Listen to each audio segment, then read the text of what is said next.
오늘 강의의 주제는 캔들 매매입니다.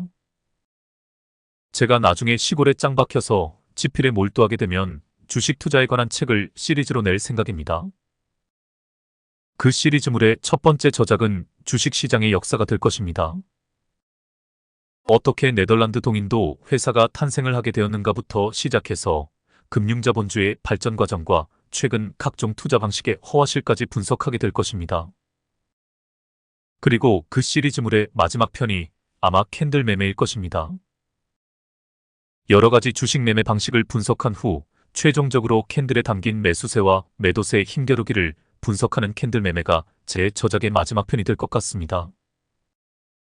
캔들 분석이야말로 주식 투자의 꽃이라 할 수 있습니다. 거래량과 함께 캔들의 의미를 분석하는 것이 매매의 마지막 기법이라고 생각합니다. 일봉상에서 캔들을 분석하기 전에 분봉상에서 제가 캔들의 의미를 분석하는 것을 먼저 보여드리겠습니다. 제가 오늘 실제로 매매를 했던 뉴프렉스 3분봉입니다. 3분봉을 그냥 일봉이라고 생각하셔도 됩니다. 3분봉으로 캔들을 분석하는 이유는 캔들의 의미가 일봉보다 더 극명하게 드러나기 때문입니다. 그걸 먼저 설명드리겠습니다. 제가 왜 이 종목을 오늘 단타를 하게 되었는가를 먼저 설명드리겠습니다. 뉴프렉스 일봉으로 가보겠습니다. 오늘 생긴 장대 양봉이 없다고 생각해 보시길 바랍니다. 어제 차트를 분석하면서 오늘 단타로 들어가 볼 종목의 후보군을 골라놓았습니다. 그 중에 하나가 이 뉴프렉스였습니다. 보시면 알지만 일봉상 얼마나 좋은 위치에 있는지 알 수 있습니다. 1차 상승 후에 길고 긴 1차 하락이 끝나고 반등하는 자리입니다. 게다가 61선을 돌파하기 직전입니다. 까누니 타점도 2개나 보입니다. 바로 직전에 매물소와 음봉도 보입니다. 상승 의지를 가진 아랫꼬리 양봉도 보입니다. 이렇게 일봉상에서 좋은 자리임을 확인하고 캔들의 의미까지 분석한 후에 오늘 이 종목으로 단타를 준비했던 것입니다. 이제 분봉으로 가보겠습니다. 뉴프렉스 3분봉입니다. 그것도 설명을 드리겠습니다. 이 종목의 기업 분석과 모멘텀에 대해서는 사전에 충분히 검토를 한 상태였습니다.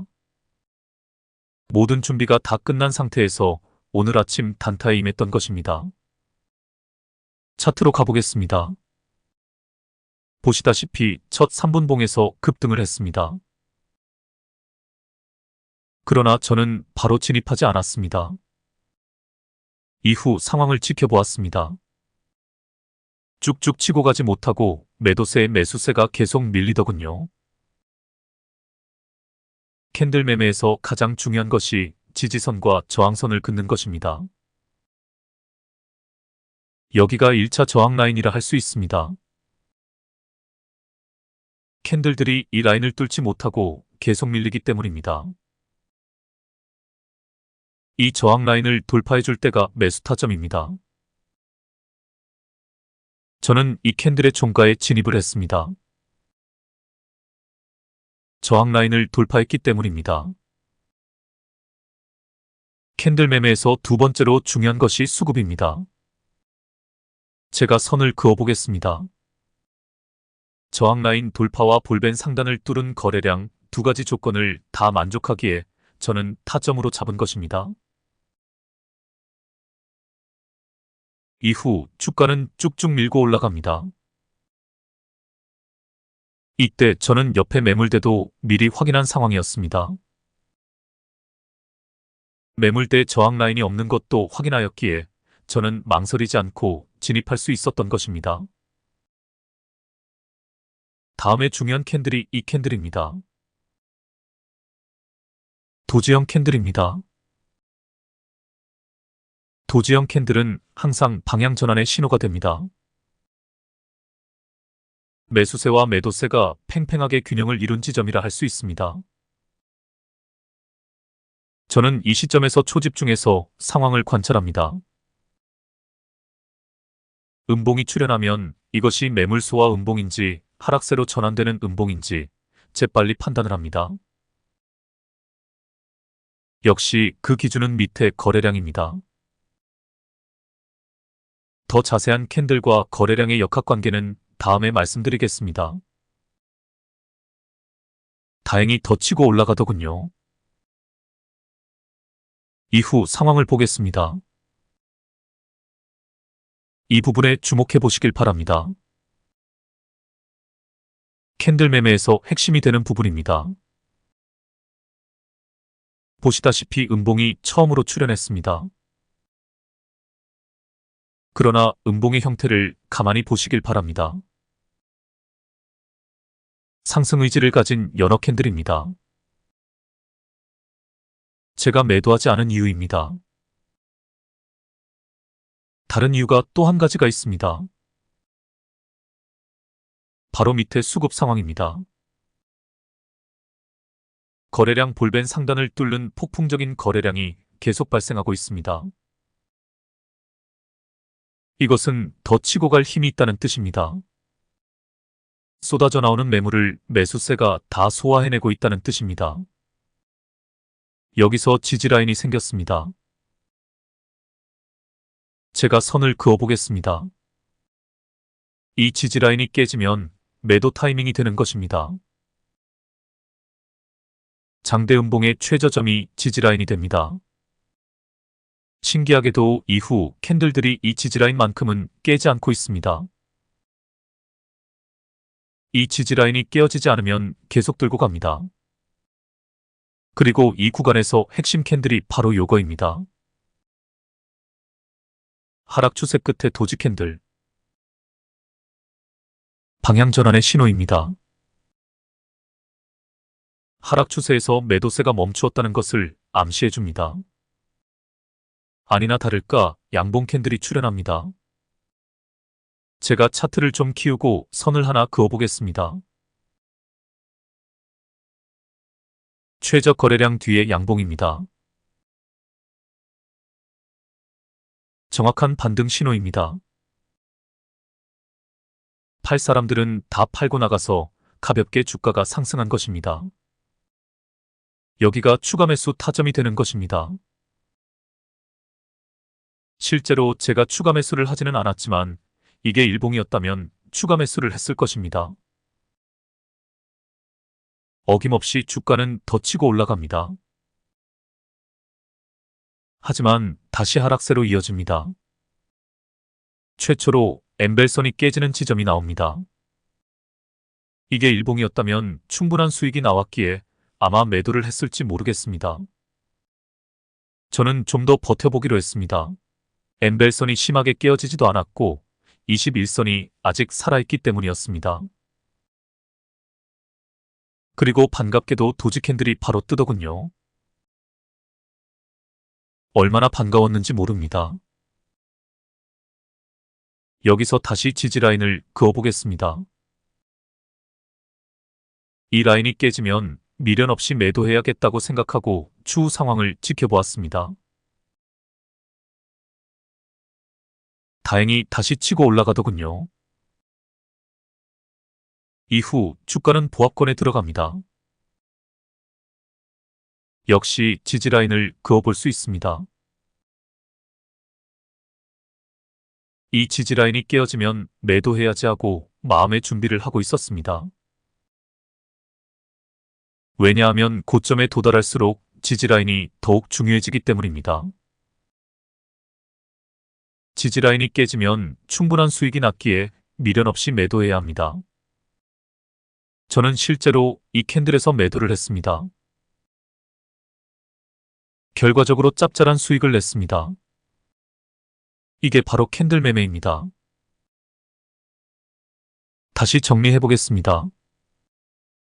캔들 매매에서 지지와 저항은 필수이다. 매수와 매도 타점에 대한 시나리오를 미리 짜둔다. 둘째, 거래량을 반드시 확인한다.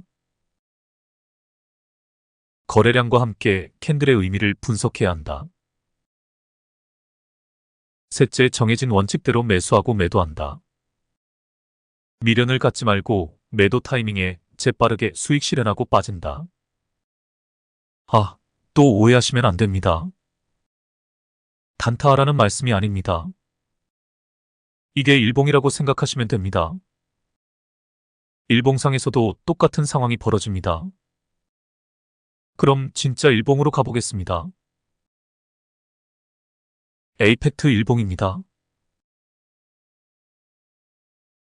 이 부분부터 보겠습니다. 최초 상승 지점입니다. 여기서 타점을 잡았다고 가정하겠습니다. 이 부분에 주목해 보시길 바랍니다. 공중 부양선이 깨졌습니다. 매도 타점입니다. 하지만 엠벨선은 살아 있습니다. 각자의 선택에 달려 있습니다. 단기 대응을 좋아하시는 분은 매도하면 되고 성격이 느긋하신 분들은 계속 끌고 가도 됩니다. 이제 캔들 매매 관점에서 보겠습니다. 공중 부양선이 깨지는 지점에서 매도를 했다고 가정하겠습니다. 하락 추세 끝에 도지형 캔들이 두 개가 보입니다. 양봉이든 음봉이든 상관없이 도지형 캔들이라는 것이 중요합니다. 매도세가 멈춘 것을 감지합니다. 도지 캔들에서 타점을 잡아도 되고 다음 양봉에서 타점을 잡아도 됩니다. 제가 선을 그어 보겠습니다. 최저 거래량 뒤 양봉입니다. 확실한 타점입니다. 여기서 제가 지지라인을 그어 보겠습니다. 여기가 지지라인입니다. 여기가 깨지면 매도할 준비를 합니다. 다행히도 이후 주가는 무난하게 상승합니다. 하지만 저항 라인에 부딪혀 전전긍긍하는 모습이 보입니다. 이때 시나리오를 짜는 것입니다. 지지라인을 정해놓고 이 지지라인을 깨면 매도한다는 원칙을 세우는 것입니다. 저항 라인이나 지지라인의 기준을 세우는 것도 트레이더들마다 약간의 차이가 있습니다. 일반적인 기준은 가장 많이 맞고 떨어지는 지점이 저항 라인이고 가장 많이 터치하고 반등하는 지점이 지지라인이 됩니다. 하지만 저는 기준이 약간 다릅니다. 물론 방금 이야기한 부분을 기본적인 기준으로 삼습니다. 거기에 캔들의 의미를 해석하는 것을 첨가합니다. 답이 안 나올 때는 30분봉을 참조하기도 합니다. 제가 차트를 좀 더 키워보겠습니다. 이 부분에 주목해 보시길 바랍니다. 누가 보아도 저항 라인에 가로막혀 전전긍긍하고 있는 모습입니다. 여기서 지지와 저항을 나름대로 설정을 하는 것입니다. 그래서 자신만의 매매 기준을 세우는 것입니다. 물론 간단하게 엠벨선을 기준선으로 삼아도 됩니다. 엠벨선이 깨질 때 매도하면 제일 속 편합니다. 하지만 저는 캔들 매매 입장에서 이렇게 설정을 했습니다. 여기가 지지라인입니다. 작은 도치형 캔들들이 이 라인을 깨지 않고 있기 때문입니다. 다음 여기가 저항 라인입니다. 역시 작은 음봉들이 가장 많이 맞고 떨어지는 지점이기 때문입니다. 다시 말해 이 지점에서 매도 물량이 많이 쏟아져 나와 매수세가 감당을 못한다는 뜻입니다. 가만히 보시면 이게 박스권이라는 것이 눈에 들어옵니다. 단기적으로 이 안에서 캔들들이 놀고 있습니다. 박스권에서는 원래 저항 라인을 돌파한 후에 매수 타점을 잡는 것이 원칙입니다. 하지만 캔들 매매는 어느 정도 예측샷의 개념이 들어갑니다. 이 두 캔들에 주목해 보시길 바랍니다. 엠벨선 매매 기법으로 따지면 엠벨선이 깨진 자리이기에 매도 타점입니다. 하지만 캔들 매매 관점에서는 매도 타점이 아닙니다. 분명히 지지선이 살아있기 때문입니다. 첫 번째 음봉은 저항 라인을 뚫고 올라갔지만 다시 밀려내려온 형상입니다. 두 번째 캔들은 밑에서부터 밀고 올라갔지만 저항 라인에 부딪혀 다시 내려온 모습입니다. 하지만 연어 캔들 형상을 하고 있습니다. 지지 라인이 깨어지지 않고 두 캔들이 계속 상승 의지를 보이고 있습니다. 그래서 캔들 매매 입장에서는 엠벨선과 무관하게 한 타임 더 기다려보는 것입니다. 아니나 다를까 다음날 갭으로 떠서 저항 라인을 돌파합니다. 캔들 매매는 정말 고수들의 영역입니다. 저같이 365일 차트만 들여다보고 있는 사람들이나 알 수 있는 디테일이 숨어 있습니다. 그래서 여러분들은 아직 이런 거는 몰라도 됩니다. 그냥 엠벨선을 기준으로 매도 타점을 잡으시면 됩니다. 그런데 제가 오늘 이 캔들 매매를 보여드리는 이유가 따로 있습니다. 잠시 뒤에 자세히 설명드리겠습니다. 일단 차트로 되돌아가 보겠습니다. 저항 라인을 돌파한 후의 상황을 보겠습니다. 장대 음봉이 출현했습니다. 장 초반에 고점까지 치고 올라갔다가 후반에 쭉 밀린 모습입니다. 하지만 빨간 선을 깨지는 않았습니다. 이 저항 라인이 이제 지지 라인으로 바뀐 것입니다. 이제 매매 시나리오도 바뀌었습니다. 이 빨간 선 라인이 깨지지 않으면 계속 끌고 가는 것입니다.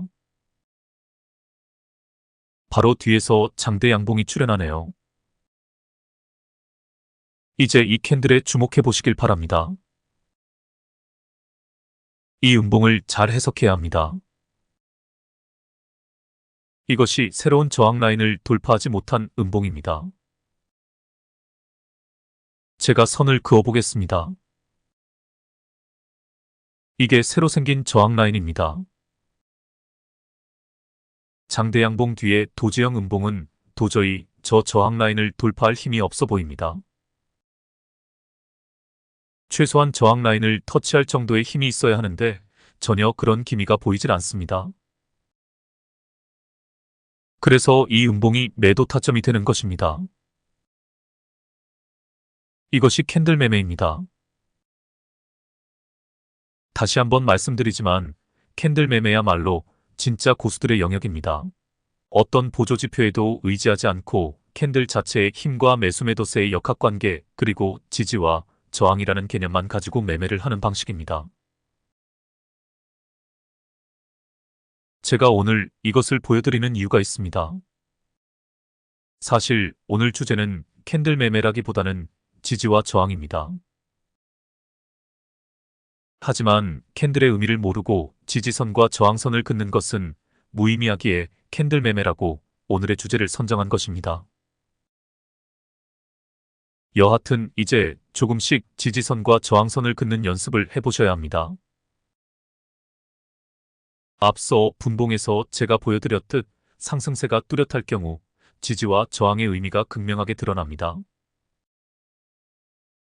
오늘 복습을 하실 때 앞서 보여드린 3분봉 차트를 반복해서 공부해 보시길 바랍니다. 이제 제가 그어놓은 두 개의 빨간 선에 주목해 보시길 바랍니다. 앞서 이야기한 것처럼 1차 저항선을 돌파한 후에 이 선은 지지선으로 바뀝니다. 이 지지선이 깨어지는 타이밍이 매도 타점이 됩니다. 도지 캔들에서 매도를 못했다면 다음 캔들 정도에서 매도를 해야 합니다. 이제 본격적인 하락 구간이 시작됩니다. 이후 61선을 터치하고 반등하는 자리에서 다시 매수 타점을 잡았다고 가정하겠습니다. 잘 올라가던 주가가 박스권에 갇혀 있습니다. 이제 이 부분에 주목해 보시길 바랍니다. 잘 올라가던 주가가 박스권 안에 갇혀 있는 것이 보입니다. 지지선을 깨지도 않고 저항선을 돌파하지도 못하고 있습니다. 이것이 전형적인 박스권이 되는 것입니다. 그러다가 장대 양봉으로 한 방에 저항 라인을 뚫어줍니다. 그럼 이제 2차 저항 라인이었던 것이 새롭게 지지 라인으로 바뀝니다. 보시는 것처럼 장대 양봉 뒤 눌림이 나오지만 이 지지 라인을 터치하고 정확하게 반등하고 있습니다. 앞서 이야기한 것처럼 오늘의 주제는 캔들 매매라기보다는 지지와 저항입니다. 저항이 지지로 바뀌는 지점을 정확히 간파의 매매의 기준으로 삼을 줄 알아야 합니다. 캔들 매매가 고수의 영역이라면 지지와 저항은 중수의 영역입니다. 이 차트는 지지와 저항에 대해 공부할 수 있는 아주 좋은 자료입니다. 지지와 저항, 캔들 매매, 돌파 매매, 박스권 매매는 사실 총체적으로 같이 공부를 해야 합니다. 우리가 눌림목 매매를 충분히 공부한 후에 다음 단계에서 공부해야 할 내용들입니다. 오늘은 선행학습 차원에서 맛보기로 보여드리는 것입니다. 조금씩 지지와 저항이라는 개념을 터득해 가시기를 바랍니다. 그리고 차트를 분석하면서 임으로 지지선과 저항선을 긋는 연습을 해보시길 바랍니다. 자꾸 하다 보면 나도 모르게 터득이 될 것입니다. 다음 차트로 가보겠습니다. 두산입니다. 최초 상승 지점인 여기서 타점을 잡았다고 가정하겠습니다. 느긋하게 생각해서 단기 대응하지 않고 엠벨선이 깨어지는 지점에서 매도를 했다고 가정을 하겠습니다. 여기입니다. 이제 병목 구간이 보입니다. 여기입니다. 병목 구간에서 타점을 잡아 공중 부양선이 깨질 때 매도하고 빠졌다고 가정하겠습니다. 여기입니다. 이제 병목 후의 터치가 보입니다. 이 자리입니다. 황금 타점입니다. 본격적인 상승이 시작되었습니다. 이제 캔들 하나하나가 출현할 때마다 매매 시나리오를 짜야 합니다. 즉, 나름대로 지지선과 저항선을 그어가면서 기준을 정하는 것입니다. 기준선을 정하는 것은 사람마다 약간의 차이가 있을 수 있다고 했습니다. 제 기준에서 지지와 저항을 만들어 보겠습니다. 1차 지지라인은 여기입니다. 이 자리가 깨지지 않으면 계속 들고 가기로 미리 정해두는 것입니다. 다행히도 이후 주가는 조정을 보이지 않고 쭉쭉 치고 올라갑니다.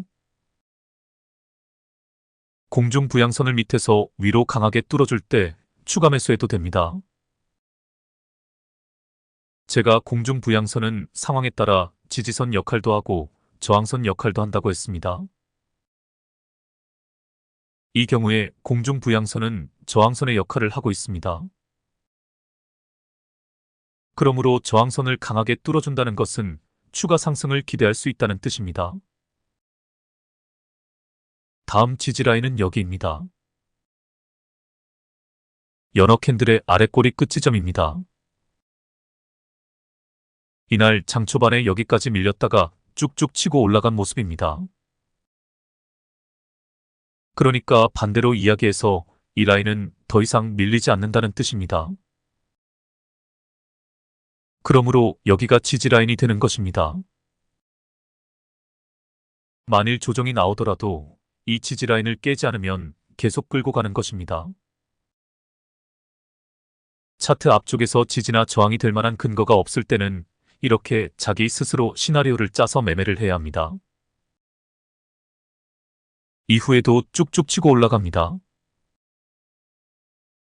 이제 이 양봉을 잘 해석해야 합니다. 장대 양봉의 고점이 저항 라인이 됩니다.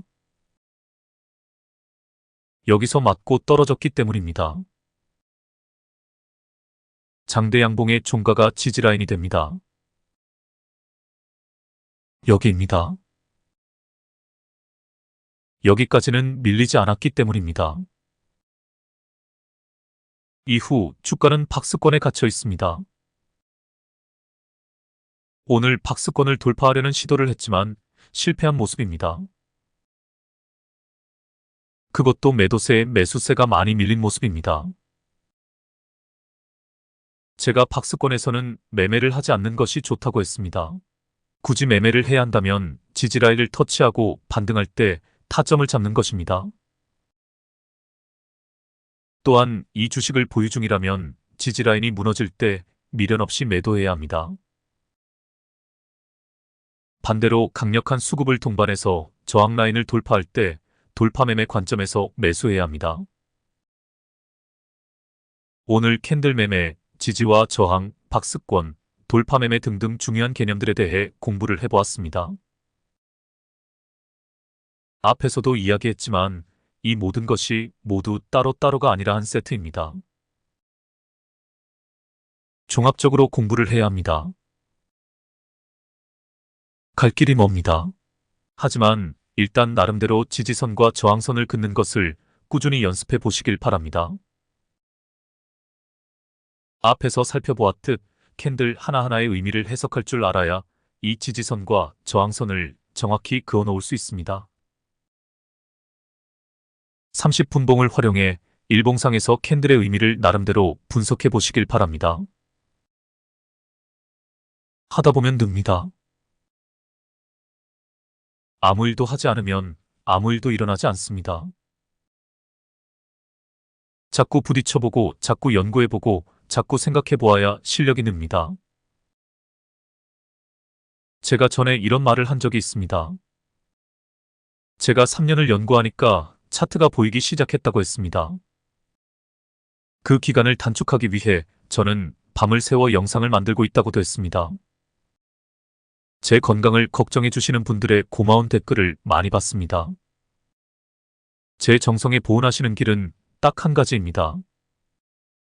열심히 공부해서 빨리 고수가 되시는 것입니다. 그래야 제가 보람을 느낍니다. 이제 조금씩 수익이 나기 시작했다는 댓글도 받습니다. 이제 차트 보는 눈이 생겼다는 분들도 계십니다. 이러한 댓글이 제가 이 일을 계속할 수 있는 동력원이 됩니다. 그렇다고 빨리빨리 수익을 내라는 의미가 아닙니다. 실력을 키워 고수가 되시라는 말씀입니다. 수익은 내년부터 내면 된다고 했습니다.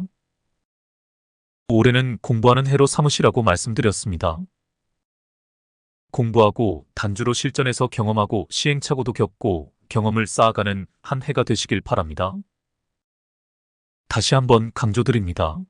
지나간 차트라도 많은 차트에서 지지선과 저항선을 긋는 연습을 해보시길 바랍니다. 실전에서는 아직 공중부양선과 엠벨선을 이용해 매수매도 타점을 잡으시되 지나간 차트상에서는 지지와 저항에 대해 공부해 보시길 바랍니다. 아직 우리는 눌림목 매매 공부 중입니다. 눌림목 매매 관점에서 매수 타점을 잡되 이후 주가가 상승하는 과정에서 어떻게 지지와 저항을 이용해 추가 매수를 하고 매도 타점을 잡을지 연구해 보시길 바랍니다. 즉 시나리오를 짜서 매매하는 것을 자꾸 연습해 보시길 바랍니다. 오늘은 이것으로 마치겠습니다. 그럼 다음에 뵙겠습니다.